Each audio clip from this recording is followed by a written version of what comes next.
오늘 우리에게 주시는 하나님의 말씀은 창세기 21장 22절에서 34절까지의 말씀입니다. 창세기 21장 22절에서 34절까지의 말씀을 제가 봉독하겠습니다.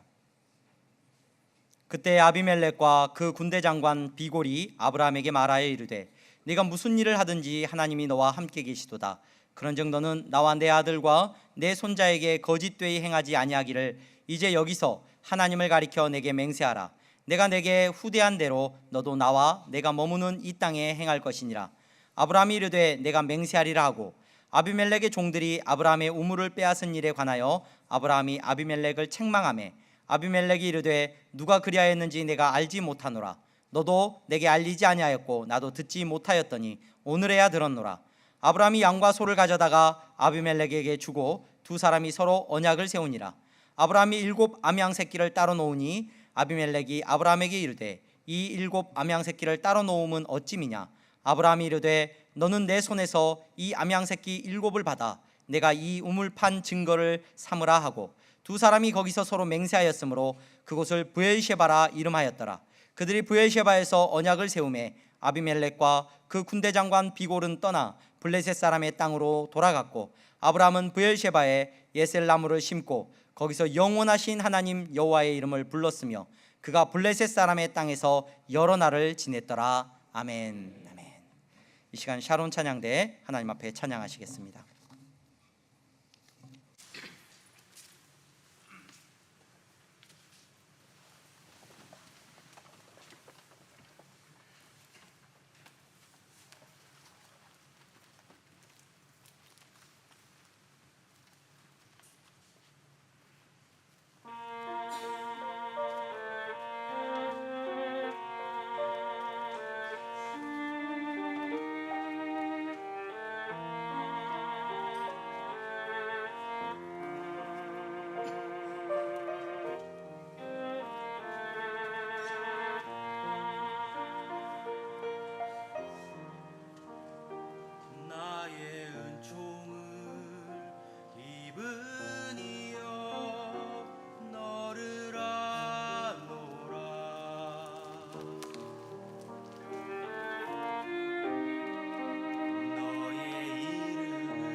아멘. 박수로 하나님 앞에 영광 올려드리겠습니다. 감사합니다.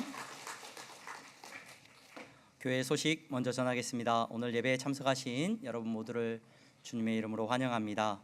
교회 등록을 원하시는 분들은 나가시면서 뒤쪽에 서서 안내하시는 분들에게 말씀하여 주시면 도와드리도록 하겠습니다.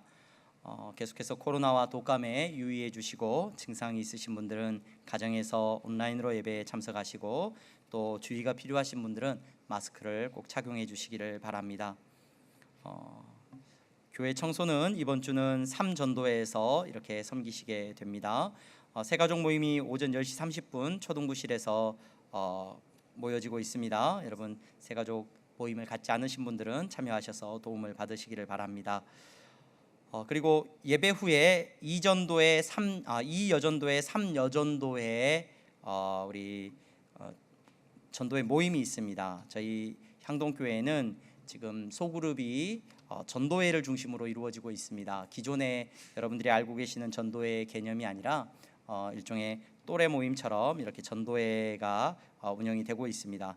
될 수 있으면 소속되시는 분들이 이렇게 소속되어진 전도회에 참여하셔서 이렇게 은혜를 누릴 수 있으면 좋겠습니다. 예배 후에 2전도회 3여전도회 모임이 있습니다. 교육부서 여름 사역을 위해서 계속해서 기도해 주시고 격려해 주시길 바랍니다. 유초등부, 유치부, 중고등부 사역이 결정되었고요. 가장 먼저 우리 유초등부 성경학교가 7월 22일부터 23일까지 진행이 됩니다. 토요일, 주일 이렇게 진행이 됩니다. 우리 학생들 잘 참여할 수 있도록 여러분 도와주시고 격려해 주시기를 바랍니다. 그리고 우리 여름밤 금요 찬양 우리 향동교회에 하나님께서 또 은혜 받는 또 귀한 찬양 집회 시간을 주셨는데 8월 달에 금요일 저녁 8시에 우리가 금요 기도회 하는 그 시간에 두 분의 찬양 사역자를 모시게 됩니다. 8월 11일과 8월 25일입니다. 8월 11일에는 소진영 우리 간사님 모셔서 또 찬양 듣고 이렇게 간증을 이렇게 듣는 시간을 갖고자 합니다. 그리고 8월 25일에는 송정미 우리 찬양사역자 사모님 오셔서 이렇게 집회를 해주시도록 하겠습니다. 여러분 편안한 마음으로 오셔서 함께 찬양을 듣고 은혜 나눌 수 있는 시간을 가지면 좋을 것 같습니다. 지난주에 우리 교회 새가족 등록하신 분 계십니다. 우리 현승지 성도님, 한미숙 성도님, 정영자, 박승미 성도님. 우리 현승지 성도님은 우리 향동에 상암동에 사시는데 향동의 아미 헤어라고 이렇게 머리를 예쁘게 만지시는 곳에서 이렇게 일을 하십니다. 여러분 많이들 이용해 주시고 우리 한미숙 성도님은 우리 김성 성도님하고 같이 신앙생활 하시는데 김성 성도님 먼저 등록하시고 우리 한미숙 성도님 등록하셨습니다. 우리 정영자 성도님, 박승미 성도님은 엄마와 따님 관계인데 이렇게 따로 적어서 이렇게 따로 이렇게 올려져 있습니다. 여러분 옆에 적기가 좀 애매해서 적었습니다. 우리 한번 자리에서 일어나 주시면 정영자 성도님, 박승미 성도님 자리에서 일어나 주시면 박수로 하나님 앞에 영광 올려드리겠습니다. 잘 나오셨습니다. 잘 나오셨습니다. 향동교회 안에서 복되게 신앙생활 하시기를 바랍니다. 다른 분들은 또 일부 예배에 참석하시고 그러셨습니다. 우리 옆에 분들 보면서 인사할까요? 잘 나오셨습니다. 인사하시고 성도님은 하나님 나라의 보배이십니다. 이렇게 축복해 주십시오.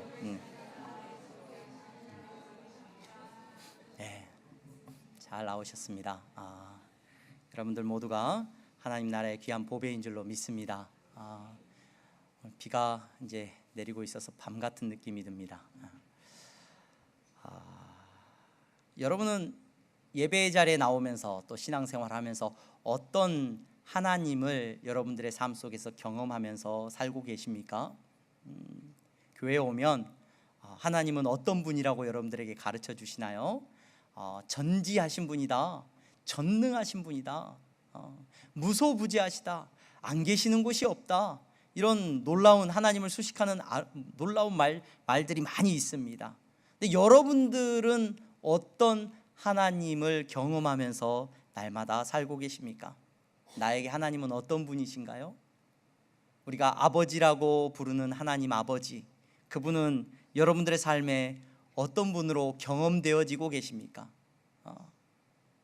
혹시 그분이 말 안 들으면 겁주고 벌주고 혼내고 희생을 강요하고 봉사를 강요하는 그런 무서운 하나님으로 여러분들에게 경험되어지십니까?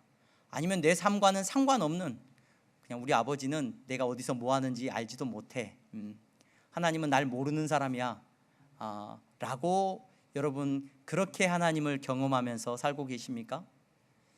오늘 저는 아브라함이 하나님에 대해서, 하나님 당신은 어떤 분이십니다, 하나님 당신은 이런 분이셨군요 라고 고백하는 그 아브라함의 신앙의 고백을 여러분들과 살펴보려고 합니다. 아브라함이 등장을 하면서 사실 아브라함이 하나님은 어떤 분이다 라는 이야기를 직간접적으로 한 여러 차례 하게 됩니다. 우리가 아브라함에 대해서 살펴볼 때 14장에 보면은 아브라함이 소돔의 왕을 만나고 전쟁에서 승리하고 돌아와서 소돔의 왕을 만날 때 엘 엘리온이라는 말을 써요. 엘 엘리온, 존귀하신 하나님, 지극히 높으신 하나님 앞에서 내가 너한테 맹세하는데 정말로 너한테는 내가 어떤 영광도 돌리지 않을 거야, 이런 표현을 써요. 여기서의 엘 엘리온이라는 지극히 높으신 하나님이라는 이 표현은 아브라함이 사용하기는 하지만 다른 사람에 대해서 이렇게 그냥 곧 이야기하는, 하나님에 대해서 이야기할 때 엘 엘리온을 두고 내가 맹세한다, 이런 어떤 의미로서 사용을 하고 있고요.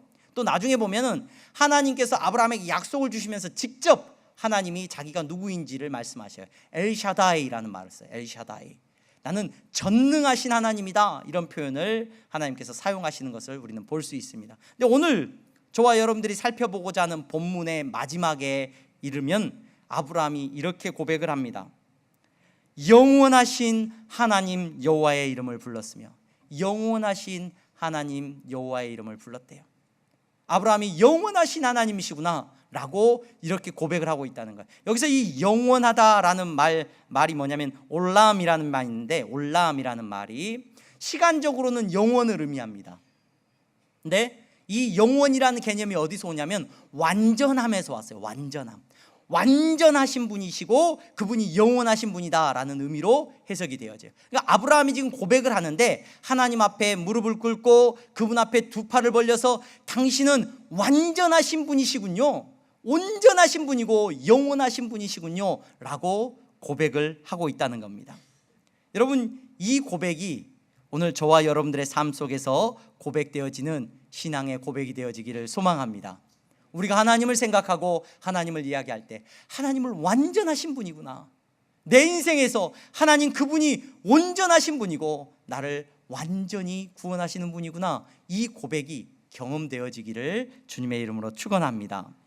여러분, 우리는 아브라함에게 일어난 사건을 잘 알고 있습니다. 그런데 아브라함에게 일어난 여러 사건들 가운데 아브라함에게 일어난 엄청난 기적을 이야기할 때 우리는 무엇을 중심으로 생각을 하냐면 이삭이 태어난 것을 중심적으로 생각을 해요. 그렇죠? 아브라함의 인생에 하나님께서 언약을 이루어 주셨는데 아브라함이 무려 몇 살에 아들을 낳았어요? 100살에 아들을 낳는 이 엄청난 사건을 주목을 합니다. 그래서 제가 설교를 여러분들에게 준비하면서 다른 목사님들의 설교도 어떻게 하셨는지 찾아보기도 하고 설교집을 찾아보기도 하고 성경에 대한 주석들을 찾아보기도 하는데 그 모든 많은 설교들이 거기에 집중이 되어 있어요. 아브라함에 대해서 이야기할 때는 아브라함이 100세에 아들을 낳았습니다 라는 이 사건 앞에 굉장히 집중되어 있는 것을 볼 수가 있었습니다. 거기에 모든 포커스가 맞춰서 설교가 이루어졌고 많은 책들이 기록된 걸 볼 수가 있었습니다. 근데 여러분, 저와 여러분들이 성경을 조금 더 주의해서 읽을 필요가 있습니다. 우리가 성경을 주의해서 읽다 보면 우리는 아브라함에게 하나님께서 약속하신 언약의 내용이 자녀를 주겠다, 아들 이삭을 주겠다라는 것에 대한 것이 아니라는 것을 저와 여러분들은 알 수 있어요. 그러니까 이삭을 얻은 사건이 대단한 사건이죠. 엄청난 사건이긴 하지만 하나님과 아브라함 사이에 지금 이루어지고 있는 이 언약의 성취는 자녀를 주시겠다는 것에 포커스가 맞춰져 있지가 않고 다른 것에 약속의 핵심이 있어요. 그 약속의 핵심이 뭐냐? 13장에 보면은 롯이 아브라함을 떠나는 장면이 나오거든요. 그때 이렇게 말씀을 하십니다. 롯이 아브라함을 떠난 후에 여호와께서 아브라함에게 이르시되 너는 눈을 들어 너 있는 곳에서 북쪽과 남쪽 그리고 동쪽과 서쪽을 바라보라. 보이는 땅을 내가 너와 내 자손에게 주리니 영원히 이르리라. 여러분, 여기서 하나님이 약속하고 있는 약속의 핵심이 뭐냐면, 언약의 핵심이 뭐냐면, 그래 내 자손한테 준다, 너 자손에게 줄 거야 라고 하는 말도 굉장히 중요한 의미지만, 그보다 먼저 하나님께서 하시는 약속의 핵심은 뭐예요? 뭘 주겠다는 거예요? 땅을 주겠다는 거예요. 땅을. 이 보이는 땅을 내가 너와 내 자손에게 줄 거다라고 말해요. 15장에 보면은 아브라함에게 하나님께서 말씀을 하십니다. 그때 또 약속을 하셔요. 제가 15장 5절부터 7절 말씀을 읽어드리겠습니다. 그를 이끌고 밖으로 나가 이르시되 하늘을 우러러 무표를 셀 수 있나 보라. 또 그에게 이르시되 내 자손이 이와 같으리라. 아브라함이 여호와를 믿으니 여호와께서 이를 그의 의로 여기시고, 또 그에게 이르시되 나는 이 땅을 내게 주어 소유를 삼게 하려고 너를 갈대아인의 우르에서 이끌어낸 여호와니라. 갈대아 우르에서 왜 끌어내셨대요? 그 땅에 살고 있는 아브라함을 내가 너로 하여금 이 땅을 가지게 하기 위해서 내가 너를 갈대아 우르에서 끄집어냈다는 거예요. 17장에 보면은 할례를 앞두고 있는 아브라함에게 하나님께서 또 언약을 말씀하셔요. 17장 7절, 내가 내 언약을 나와 너 및 내 대대 후손 사이에 세워서 영원한 언약을 삼고 너와 내 후손의 하나님이 되리라. 내가 너와 내 후손에게 내가 거류하는 이 땅 곧 가나안 온 땅을 주어 영원한 기업이 되게 하고 나는 그들의 하나님이 되리라. 하나님께서 아브라함에게 약속하시는 언약의 핵심적인 내용이 뭐냐? 내 자손에게, 너와 내 자손에게 주겠다라고 했으니까 하나님께서 자녀를 주실 거야, 이것도 약속의 언약에 포함되긴 하지만 그 약속보다도 먼저 하나님께서 하시는 약속이 뭐냐면, 중요한 약속이 뭐냐면, 그것은 이 땅을 너한테 주겠다는 거예요. 이 가나안 땅을. 여러분, 하나님께서 땅을 주는 것, 아브라함이 땅을 얻는 것, 하나님 지금 100살이 돼가지고 자식을 낳은 것이 얼마나 대단한 일입니까? 땅이야 뭐 돈만 있으면 살 수 있는 것 아닙니까? 쉽게 얻을 수 있는 것 아닙니까? 그런데 하나님의 기적과 하나님의 언약과 약속을 그냥 그래서 우리가 집중하는 것 아닙니까? 자녀가 태어난 그 놀라운 사건에 우리가 집중한 것 아닙니까? 라고 우리가 생각할 수 있어요. 그런데 그거는 굉장히 지금 오늘을 살아가는 대한민국이라고 하는 이 나라 안에서 여러분들이 살아가는 여러분들의 생각일 수 있습니다. 최근에도 전쟁이 일어났죠. 러시아와 우크라이나 간의 전쟁이 일어났습니다. 이 전쟁이 여러분 왜 일어났죠? 많은 정치하는 분들이나 또는 사회학자들이나 전쟁에 대해서 연구하는 사람들이 왜 일어났는지를 이야기합니다. 하지만 저희 같은 사람이 보기에도 그 전쟁은 딱 보기에 무엇 때문에 일어난 거예요? 땅을 차지하려고 일어난 전쟁이에요. 러시아가 군사적으로나 지리적으로 아주 중요한 지역을, 우크라이나가 점령하고 있는 그 지역을 차지하기 위해서 전쟁을 일으킨 겁니다. 땅을 차지하기 위해서. 여러분, 그 아브라함이 살았던 시대에 돈만 있으면 땅은 살 수 있지, 이렇게 생각할 수가 없어요. 저는 이 본문을 묵상하고 여러분들에게 이 말씀을 전하기 위해서 이 말씀을 깊이 보면서, 아브라함에게 일어난 기적은 이삭이 태어난 것보다 땅을 얻는다는 것이 더 엄청난 기적이라는 것을 생각해 보게 됩니다. 여러분, 왜 그렇습니까? 당시 아브라함이 살고 있었던 그 시대는 국가라는 개념도 잘 없었어요.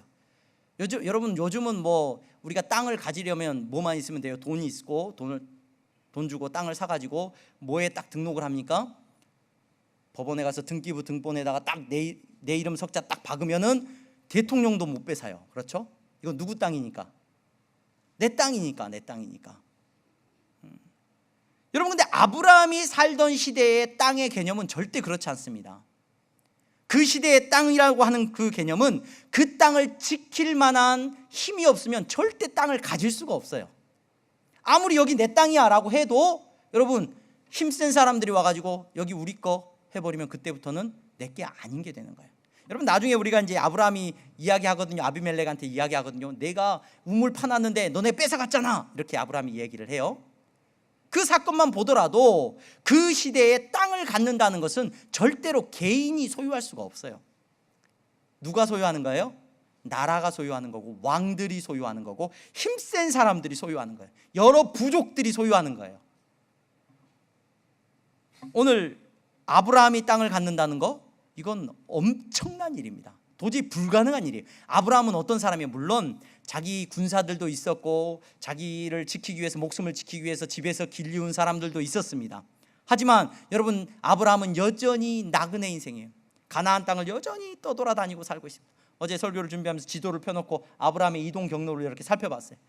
이게 이 왕의 대로와 이쪽 그 대로 길을 따라서 이렇게 방황하고 있습니다. 애굽으로도 내려갔다가 또 올라왔다가 이쪽으로 올라갔다가 방황하고 있는 아브라함의 모습입니다.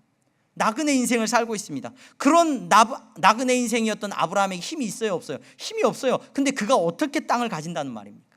이게 하나님께서 아브라함에게 주시겠다고 하는 언약의 핵심입니다. 아브라함은 이 사실을 잘 믿지를 못했을 겁니다. 저는 이 본문 읽으면서 21장에 보면은, 우리가 지난주에 살펴보았던 그 본문에 보면은 이삭이 태어났어요. 하나님께서 이삭을 태어나게 해서 아브라함 나이가 100세가 되었을 때 이삭이 태어났는데 얼마나 기쁘고 감사합니까? 놀라운 일이죠. 근데 아브라함이 그 일로 인하여서 하나님 앞에 막 예배를 드리고 영광을 올려드리고, 하나님이 이렇게 놀라운 일이 나에게 일어나다니요 하고 막 찬양하고 하는 모습을 볼 수가 없었습니다. 누구만 하나님 앞에 하나님 감사합니다, 놀랍습니다 라고 이야기를 하냐면 누가 그래요? 아내 사레가 그래요.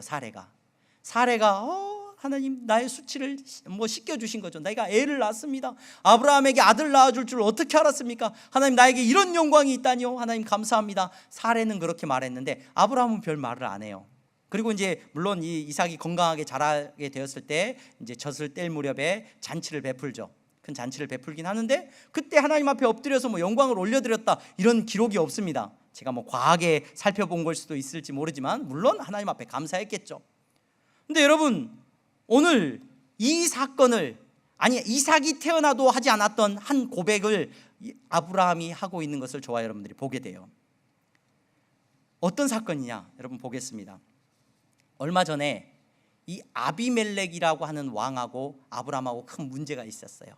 이 아비멜렉이라고 하는 왕은 어떤 왕이냐면은, 어떤 사람이냐면 이 그랄 지역이라고 하는 지역을 중심으로 그 인근 지역을 점령하고 있었던 왕이에요. 그랄 지역은 오늘날 팔레스타인, 여러분들이 그 이스라엘이라고 하는 나라 지도에서 찾아보면은 이스라엘이라고 하는, 성경에 나와 있는 가나안 지역이 이스라엘과 팔레스타인이라고 하는 두 나라로 이루어져 있습니다. 팔레스타인이 이스라엘 그 가나안 땅을 나눠서 가지고 있어요. 근데 그 팔레스타인인들이 가장 많이 모여 살고 있는 도시가 지중해 연안의 저 아래쪽에 가자 지구라는 데가 있습니다. 그 가자 지구에서 많이 폭탄 테러도 일어나고 문제가 많이 생기는데, 그 가자 지구 살짝 위쪽에 그랄이라고 하는 지역이 있고, 그 지역을 중심으로 이 지역을 통치하고 있었던 왕이 이 아비멜렉이라고 하는 왕이에요. 그랄 왕이라고 성경이 기록되고 있습니다. 이 그랄 왕 아비멜렉은 아마도 블레셋 사람이었던 것 같아요. 블레셋 사람이라는 말은 무슨 말이냐면, 여러분, 오늘날 팔레스타인이라는 말이 블레셋이라는 말에서 왔습니다. 성경에 블레셋이라는 말에서 왔는데 영어로 읽어보면 매우 유사해요. 철기 문명을 갖고 있었던 사람들이 이 땅의 해안가에 정착을 하면서 그 땅을 점령하고 살고 있는 거예요. 그런데 이 아비멜렉이라고 하는 사람이, 이 아브라함이 자기 땅에 머물고 있을 때 어떤 일이 일어났냐면 아내 사레를 빼앗았어요. 아내 사레를 빼앗은 건 아니죠. 누이라고 속였으니까 그 아내를 삼은 거예요. 자기가 원하는 대로 삼을 수 있는 거니까, 왕이니까. 그래서 뺏었는데 하나님께서 그 일에 대해서 노하셔서 아비멜렉을 막으십니다. 그리고 아비멜렉이 깜짝 놀라게 되고 죄짓기 전에 사레를 돌려보냅니다. 그리고 나서 그 일 후에 사레가 이제 아브라함과의 관계 속에서 자녀를 갖게 됩니다. 이 사건을 우리는 20장에서 볼 수가 있는데, 그 사건 이후에 지금 오늘 우리가 읽은 본문에 아비멜렉이 아브라함을 찾아오는 거예요. 어떻게 찾아오느냐? 그냥 혼자 찾아오는 게 아니라 군대 장관, 22절에 보면 군대 장관 비골, 그러니까 이 시대의 왕의 힘이라고 하는 것은 군대로부터 나오는 거예요. 그 군대 장관 비골이라고 하는 사람을 대동하고 아브라함에게 와가지고 뭐라고 말을 하냐? 아브라함한테, 야, 너 나하고 약속 하나 하자 그래요. 계약을 좀 맺자 그래요. 왜, 무슨 계약을 맺자고 하냐면, 너 우리한테 해코지하지 말아라. 우리한테 거짓말하지 말고 우리도 너희한테 이렇게 선대를 베풀고 좋게 대할 테니까 너희들도 우리 자자손손 서로 적대하지 말고 잘 대하자라고 언약을 맺자고 찾아온 거예요. 여러분, 이 언약이 말이 안 되는 언약이에요. 언약과 약속이라는 건 서로 대등한 위치에서만 이루어지는 거예요. 여러분, 근데 아브라함이 지금 아비멜렉하고 대등한 위치입니까? 아닙니까? 아브라함은 떠돌이에요. 떠돌이, 나그네요. 땅 하나 지킬 수 없는 사람이에요. 너무너무 연약한 사람이에요. 근데 아비멜렉이 찾아와가지고, 야, 너하고 나하고 약속하자. 너 우리 공격하지 마. 나도 너희 공격 안 할게. 거짓말하지 마. 네가 거짓말해가지고 내가 큰 해를 입을 뻔했잖아. 그러니까 우리 정직하게 서로 잘 대하자, 약속을 하자라고 찾아온 거예요. 어떻게 이런 일이 일어납니까? 어떻게 이런 기적 같은 일이 일어난 겁니까? 22절 말씀 보겠습니다. 22절 말씀에 보면은 왜 아비멜렉이 이렇게 아브라함을 찾아와가지고 이렇게 요구를 하는지가 나와 있어요. 22절 후반부의 하반절에 보면 이렇게 나와 있습니다. 내가 무슨 일을 하든지 하나님이 너와 함께 계시도다. 여러분, 왜 아비멜렉이 찾아와서 아브라함한테 계약 맺자 그러는 거예요? 약속하자 그러는 거예요. 내가 너를 보니까 네가 무슨 일을 해도 네가 누구하고 함께 있다고요? 하나님하고 함께 있고 하나님이 네 편이구나. 다 하나님이 너를 위해서 뭔가 일을 하고 있다는 것을 이 아비멜렉이 깨달은 거예요. 그래서 두려운 마음으로 아브라함에게 와가지고 아브라함에게 계약하자는 겁니다. 약속하자는 거예요. 여러분, 아브라함이 군대가 큰 거 아니에요. 아브라함이 대단한 능력이 있었던 거 아닙니다. 아비멜렉이 누구를 본 거예요? 아브라함이 누구와 동행하고 있다는 것? 하나님과 동행하고 있다는 것을 깨닫고 와서 말한 거예요. 여러분, 오늘 예배 자리에 나오신 여러분들이 세상 가운데서 존귀함을 받기를 주님의 이름으로 축원합니다. 여러분들이 능력 있는 사람으로 살기를 간절히 소망합니다. 근데 그리스도인의 능력은 언제 나타나느냐? 하나님이 나와 함께 계심이 나타날 때 성도의 능력이 나타나는 줄로 믿으시기를 바랍니다. 지금까지 살면서 야, 너를 보니까 하나님이 진짜 살아 계시는 것 같다. 주일날마다 교회 가는 너, 예수쟁이 너를 보니까 하나님이 진짜 살아있는가 분명하구나. 여러분, 이 말을 여러분이 들어보셨기를 주님의 이름으로 축원합니다. 이 말을 못 들어봤으면 여러분 정말 힘들게 신앙생활하고 있는 겁니다. 정말 힘들게. 교회 다니는 게 얼마나 힘든 일입니까? 세상 속에서 여러분들이 믿음을 지키는 일이 얼마나 힘든 일입니까? 내 힘으로 여러분 세상 가운데서 예배 자리에 나온다는 거 정말로 말도 안 되게 힘든 일입니다. 여러분, 세상은 점점 더 교회를 전혀 두려워하지 않습니다. 이 말은 무슨 말이냐? 제가 우리 성도님들에게 언젠가 말씀을 드렸을 거예요. 교회보다 점집을 더 무서워해요. 그렇죠? 무당들이 살고 있는 집을 더 무서워하지 교회는 안 무서워해요. 만만해요, 교회는. 이게 무슨 말이냐면 예수 믿는 사람을 더 이상 존경하지도 않고 예수 믿는 사람에게 어떤 두려워하는 마음이나 존중하는 마음도 갖고 있지 않다는 말입니다. 이게 왜 그렇습니까? 교회가 하나님이 동행하시는구나, 성도가 일하는 모든 곳에 하나님이 함께 역사하시는구나를 여러분 보지 못하면 교회는, 성도는 세상 가운데서 어떤 능력도 갖지 못합니다. 하나님의 나라가 어떻게 확장이 되어져 가느냐, 하나님의 나라가 어떻게 세워져 나가게 되느냐, 여러분 하나님께서 여러분들과 함께 하심을 통하여서 하나님의 나라가 세워지는 줄로 믿습니다. 부모님이 교회 안 다니는데 신앙생활 하게 되시는 분들 계셔요. 그렇죠? 전도를 받아서 신앙생활 하게 됐습니다. 이렇게 신앙생활 하시는 분들, 부모님이 신앙생활 하신 분들은 좀 다른 경우입니다. 근데 이런 분들하고 이야기를 나눠보면 이런 분들의 경험 속에서 대부분 고백하는 것은 주변에 하나님과 함께 하심을 누리고 살아가는 성도가 반드시 있어요. 반드시. 여러분, 그들을 통해서 믿음의 삶에 대해서 두려워하는 마음이 생깁니다. 와, 하나님이 진짜 살아있네. 저 사람을 보니까 하나님이 진짜 살아있네. 언니의 삶을 보니까, 형제의 삶을 보니까, 친구의 삶을 보니까 하나님이 진짜 살아계시는구나. 이걸 경험해야 여러분 전도가 되죠. 교회 다니는 사람이 우스운데 어떻게 따라서 교회를 오겠습니까? 교회 다니는 사람이 그렇게 만만해 보이는데 여러분 어떻게 나도 예수님을 믿겠다라고 말을 하겠습니까? 여러분, 세상이 교회를 어떻게 보고 있습니까? 성도들을 어떻게 바라보고 있습니까? 교회가 이렇게 향동에 아름답게 세워지고 나서 전화를 종종 받아요. 그 향동교회인가요? 우리가 무슨 영상을 하나 찍으려고 하는데 교회에서 좀 영상을 찍어도 될까요? 하고 이제 전화를 몇 차례 받았습니다. 최근에 제가 연락을 하나 받았는데 TVN이죠? TVN이라는 채널에서 그 드라마를 만드는 팀에서 전화가 왔어요. 그래서 뭐 제가 이름이 기억이 안 나는데 뭐 먼저 그런 이야기를 하더라고. 정우성이 나오고 뭐 드라마를 최근에 찍는데 막 이렇게 굉장히 유명한 드라마를 만든대요. 그래서 만드는데 저희 향동교회에서 그 영상을 좀 찍어도 되겠냐라고 이야기를 하는 거예요. 제가 다 기분이 좋아지고 막 안 한다고 할까 봐 네 떨리는 말로 그러다 순간 정신이 들었어요. 근데 무슨 드라마인데요? 물어봤어요. 하여튼 저쪽에서 주저주저 하는 거예요. 나쁜 사람이 교회 다니는 드라마예요.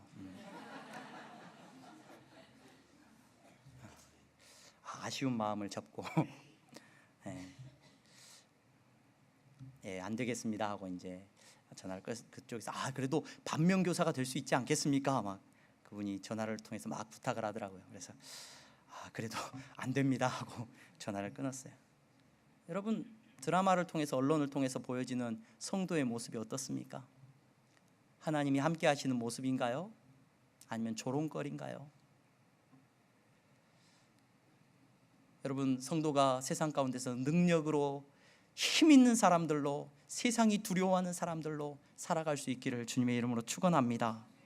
하나님이 나와 함께 계심이 나타나야 돼요. 하나님이 교회만 갔다 오는 사람이 아니라 하나님이 그의 모든 삶에 함께 하시는구나, 그걸 깨달아 알게 하는 역사가 일어나기를 간절히 소망합니다. 그런 일이 어떻게 가능하냐? 내가 그렇게 하고 싶다고 그게 됩니까? 아니죠. 하나님께서 방법을 하나 주셨죠. 하나님께서 한 이름을 우리에게 주셨습니다. 임마누엘이라는 이름을 주셨습니다.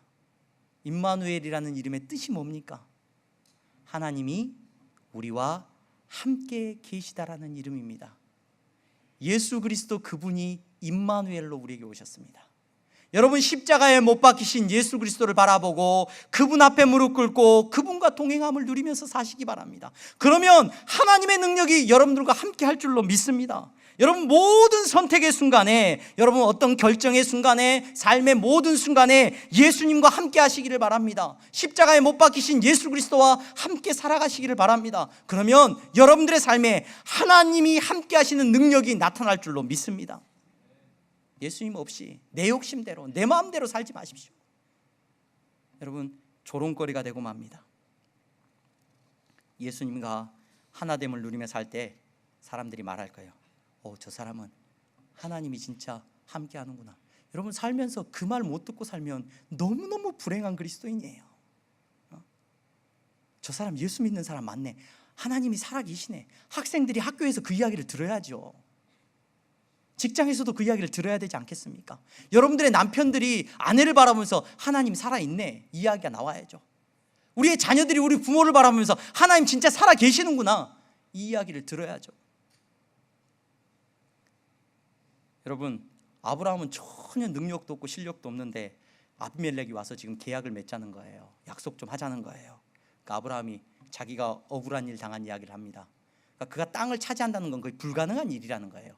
이전에 무슨 일을 당했느냐, 내가 샘을 팠는데 아비멜렉 당신 종들이 와가지고 뺏어갔지 않느냐, 그 이야기를 하여. 그래서 성경에 보면 책망했다라고 했는데 책망이라는 표현보다는 따지듯이 물었다는 것이 맞습니다. 따지듯이 땅을 함부로 가질 수가 없는 상황인 거죠. 그러자 아비멜렉이 거기에 대해서 뭐라고 말하냐면 하나님의 권세를 알았기 때문에 아브라함 앞에서 변명을 해요. 그거 내가 몰랐다. 너도 나한테 말해주지 않지 않았냐? 내가 모르는 가운데 일어난 일이야. 다음부터는 그런 일 없을 거야. 그러니까 그 말을 듣자마자 아브라함이 짐승을 가지고 와요. 원래는 이 계약을 맺자고 하는 쪽에서 이 짐승을 가지고 와가지고 아비멜렉이 계약을 맺어야 되는데, 아브라함이 이게 놓칠까봐 이게 짐승을 갖고 와요. 그래가지고 계약을 세웠다. 세우다라는 말이 카라트라는 말인데, 이게 자르다는 말이에요. 짐승을 잡아서 죽여서 갈라놓고 그 사이를 이제 둘이 지나가면 그런 계약을 세운 거예요. 아비멜렉하고 얼른 계약을 맺은 거죠. 아비멜렉하고 계약을 맺으면서 아브라함이 또 한 가지 머리를 씁니다. 말도 안 되는 작전을 씁니다. 이게 뭐냐면 새끼 양 7마리를 옆으로 빼놔요. 그러니까 아비멜렉이 이건 뭐냐 물어보죠. 그러니까 아브라함이 부탁을 해요. 내가 이 우물을 팠다는 것을, 이 우물을 아브라함 내가 팠다는 것을 당신이 보증을 좀 서라는 거예요. 증명을 좀 해주라는 거예요. 아브라함이 이거 내 거야 라고 말을 해도 지킬 수 있는 힘이 있어요 없어요? 못 지킨단 말이에요.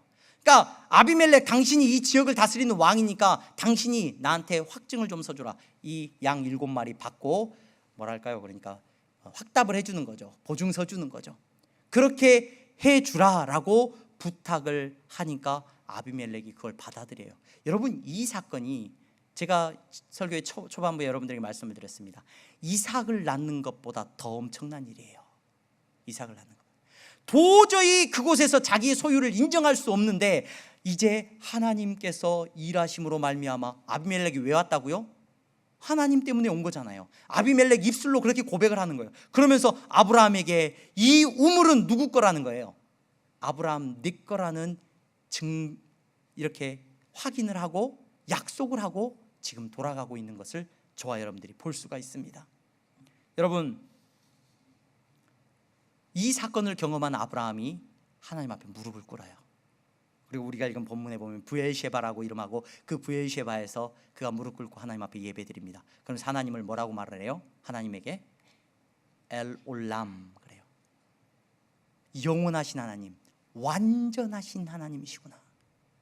지금 절대로 아무것도 갖지 못하는 자기의 형편이지만 하나님께서 이 우물을 허락하시는 것을 보고 하나님의 역사가 자기에게 일어나고 있다는 것을 아브라함은 경험한 거예요.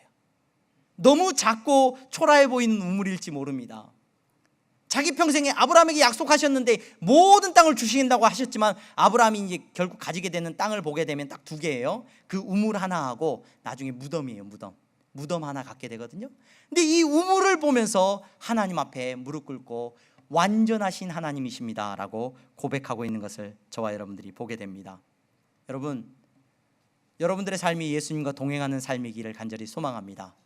그래서 하나님께서 여러분들의 삶의 매 순간순간 일하심을 사람들이 깨달아 알기를 간절히 소망합니다. 그리고 바라기는 여러분들의 눈이 믿음의 눈으로 세워지기를 간절히 소망합니다. 여러분, 육신의 눈으로 세상을 보지 마시기 바랍니다. 믿음의 눈으로 세상을 보시기 바랍니다. 이 우물을 바라보면서 아브라함은 믿음의 눈으로 이 우물을 바라봅니다. 하나님이 약속하신 그 언약이 자기의 삶에 이루어지고 있다는 것을 깨닫게 됩니다. 그래서 완전하신 하나님이라고 찬양하게 되는 것을 저와 여러분들은 보게 됩니다. 여러분, 육신의 눈으로 우리의 자녀들을 보지 맙시다. 내 삶을 여러분 내 욕심으로 바라보지 마시기 바랍니다. 여러분, 그럴 때 뭐가 찾아옵니까? 절망이 찾아옵니다. 낙담하는 마음이 찾아옵니다. 하나님 약속하셨는데 나는 아직 떠돌이고 나는 아무것도 없고 요거 꼴랑 하나, 아이고 자꾸 초라한 거 요거 하나. 여러분, 예수 그리스도를 믿는 믿음의 눈으로 세상을 바라보고 내 인생을 바라볼 수 있는 능력의 사람들이 다 되시기를 주님의 이름으로 축원합니다. 믿음의 눈으로 바라보면 달리 보입니다. 믿음의 눈으로 바라보면 여러분, 우리가 살고 있는 우리의 삶 속에서 우리는 날마다 찬양하게 될 것입니다. 돈이 없다고 여러분 어떻게 자살하고 낭망합니까? 어떻게 포기를 합니까? 여러분, 공부를 못하니까 우리가 어떻게 네 인생 끝났다라고 함부로 말합니까? 믿음의 눈으로 우리 자녀들을 축복해 주시기 바랍니다. 믿음의 눈으로 우리의 부모들을 바라보고 믿음의 눈으로 내 삶을 바라보시기를 바랍니다. 여러분, 믿음은 오늘 믿음의 길을 걸어가는 아브라함의 삶 속에서 우리가 볼 수 있지 않습니까? 믿음은 엄청난 일을 하는 게 아니에요. 엄청난 일은 누가 하셔요? 하나님이 하셔요. 엄청난 일을 하나님이 해나가실 때 여러분들이 해야 되는 일은 뭐냐? 믿음의 눈으로 하나님의 일하심을 바라보고 찬양하고 기뻐하고 완전하신 하나님 되심을 여러분 찬양하고 송축하는 것이 저와 여러분들의 이름을 기억할 수 있기를 주님의 이름으로 축원합니다. 여러분 한 주 동안 세상에 사시면서 꼭 이 말을 들을 수 있기를 바랍니다. 어떤 말이요? 와, 우리 아빠 보니까 하나님이 살아있네. 우리 엄마 보니까 하나님이 살아있네. 야, 우리 아들을 보니까, 우리 딸을 보니까 하나님이 살아계시네. 여러분, 이 말이, 이 고백이 여러분들 주변에서 들려지기를 주님의 이름으로 축원합니다. 이 고백을 여러분들이 듣고 살 때 여러분 행복한 신앙생활 할 수 있어요. 세상 사람들이 여러분을 조롱하지 못합니다. 여러분들 두려워할 겁니다. 왜? 여러분들이 가는 곳마다 하나님이 일하시는 걸 보기 때문에요. 그리고 하나님의 나라가 여러분들을 통해서 확장되어질 거예요. 전도는 여러분 교회 다니는 사람 조롱하고 있는데 교회 다니는 사람하고 같이 예배드리러 오겠습니까? 여러분, 여러분들을 세상이 놀라운 눈으로 바라보기 시작할 때 하나님의 나라가 확장되는 역사가 일어나게 될 줄로 믿습니다. 우리 향동교회는 여러분 하나님이 함께 하시는 교회가 되어서 마지막 때 조롱거리가 되는 교회가 아니라 하나님의 영광을 위하여 존귀하게 쓰임받는 교회가 되기를 바라고, 우리 향동교회 모든 성도들은 오늘 하나님 앞에 완전하신 하나님을 찬양하면서 나아가는 성도들이 되기를 주님의 이름으로 축원합니다. 기도하겠습니다. 거룩하신 하나님 감사합니다. 너무 작은 우물이지만 하나님이 일하심을 아브라함은 보고 있습니다. 기적 같은 일이 일어난 것을 아브라함은 보고 있습니다. 아버지 하나님, 사랑하는 성도들이 믿음의 눈으로 저들의 삶을 보게 하여 주시옵소서. 저들의 삶에 일어난 이 놀라운 기적 같은 일을 보게 하시고 그 일 가운데 하나님께 찬양하게 하시고 그 일 가운데 저들의 삶이 드러나게 하여 주시옵소서. 아버지 하나님 감사합니다. 세상이 저들을 조롱하지 못하게 하시고, 아버지 하나님 저들이 어디로 가든지 무엇을 하든지 하나님이 살아계심이 나타나게 하여 주시옵소서. 예수 그리스도의 이름으로 기도하옵나이다. 아멘.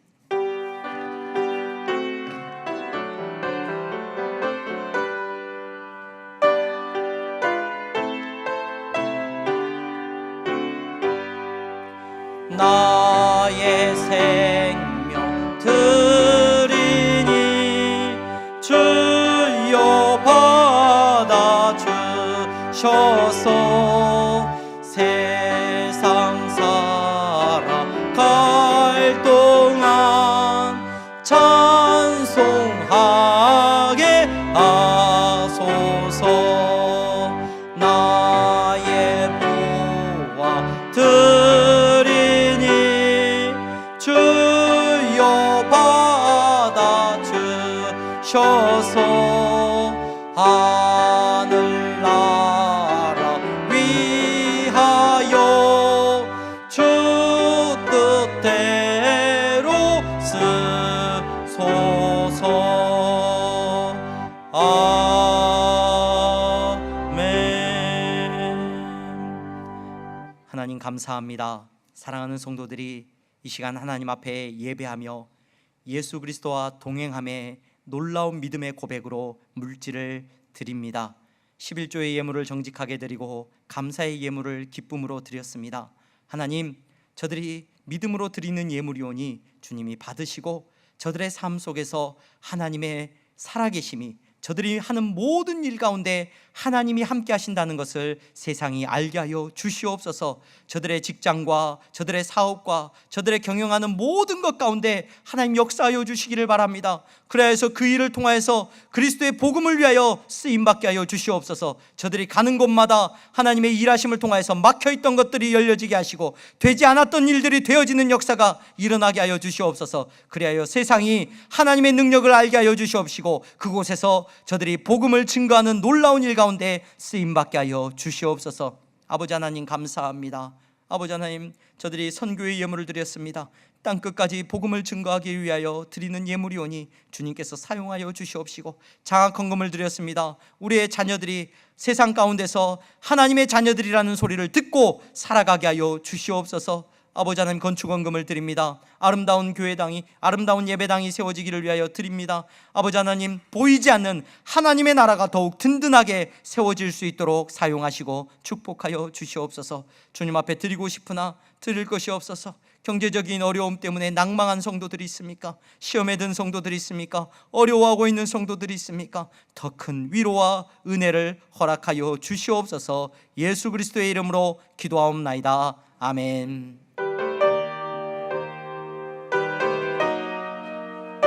다 함께 일어나서 찬양하겠습니다.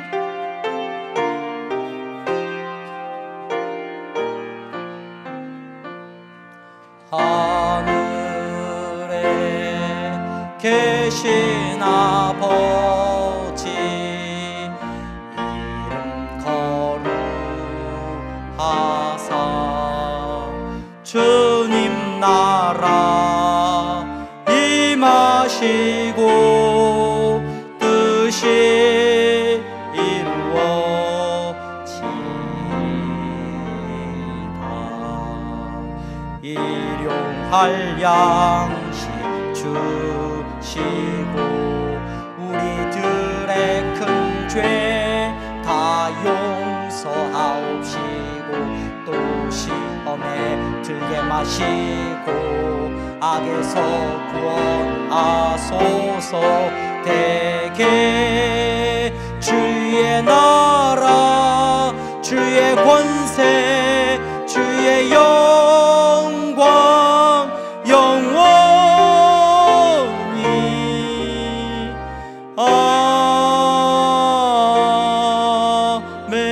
아멘. 주 예수 그리스도의 은혜와 하나님 아버지의 사랑하심과 성령의 교통 충만하심이 예수 그리스도와 동행함으로 하나님이 늘 함께 하시는 삶을 살아가는 성도들의 머리머리 위에 이제부터 영원토록 함께 있을지어다. 아멘.